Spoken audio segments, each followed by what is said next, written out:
রবিবার আসানসোল রাইফেল ক্লাবে আয়োজিত এক অনুষ্ঠানে দক্ষিণ আসানসোলের বিধায়ক তথা রাজ্যের নগর উন্নয়ন মন্ত্রী অগ্নিমিত্রা পালকে সম্বর্ধনা জানানো হয়।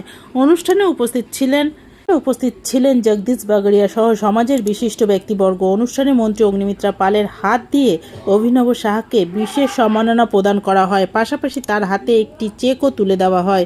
অনুষ্ঠানে উপস্থিত অতিথিরা অভিনব সাহার সাফল্যের প্রশংসা করেন এবং ভবিষ্যতের জন্য শুভেচ্ছা জানান। সম্বর্ধনা অনুষ্ঠানকে ঘিরে রাইফেল ক্লাব প্রাঙ্গণে উৎসব মুখর পরিবেশের সৃষ্টি হয়।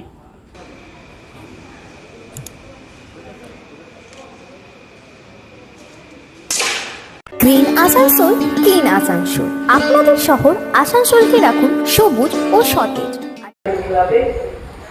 সমস্ত যারা স্টুডেন্টস বলবো বা যারা অ্যাথলেটিক্স বা কি বলে রাইফেল শুটার্স যারা এখানে প্র্যাকটিস করছেন, আমার স্টুডেন্টসরা যারা রয়েছে এবং সমস্ত প্যারেন্টস যারা এখানে রয়েছেন, সবাইকে নমস্কার জানাই, শুভেচ্ছা জানাই। এবছর আপনাদের প্ল্যাটিনাম ইয়ার আমি শুনলাম এবং লাগাতার এই 29 জুলাই থেকে শুরু করে লাগাতার কিছু কিছু প্রোগ্রাম সেখানে রয়েছে।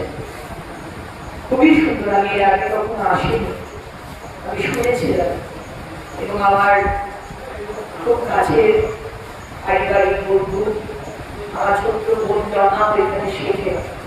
তো সেখান থেকেই বিলয় এবং জনা গাঙ্গুলি এটি আমি এই রাইফেল ক্লাবের কথা শুনেছি। আজকে এরা ভারতবর্ষকে রিপ্রেজেন্ট করছে এবং জুনিয়র রাইফেল চ্যাম্পিয়নশিপে অনেক কিছু পদক সে জিতেছে, দেশকে রিপ্রেজেন্ট করছে।